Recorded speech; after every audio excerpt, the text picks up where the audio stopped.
Ngayon para bubutasan ko po. Marami po mga butas doon sa mga statements ni Mayor Go. Hopefully, I have some few questions na kailangan niya masagot. Kapag hindi niya masagot, doon makikita na meron po siya talagang itinatago. Hindi po kapani-paniwala, marami din po ako, Madam Chair, na request sa committee na ito ipapatawag. Unang-una, ipapatawag po natin ay yung pong midwife na nagpaanak sa kanya. Pangalawa po, nung magpa-file siya ng late registration, sino po doon kung saan siya nag-file ng late registration ang tumanggap.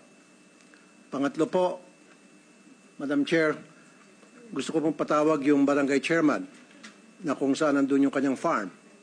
Kasi siyempre, if you have a farm and it's not a backyard farm, it's a commercial farm, you need to get a permit para ma-approve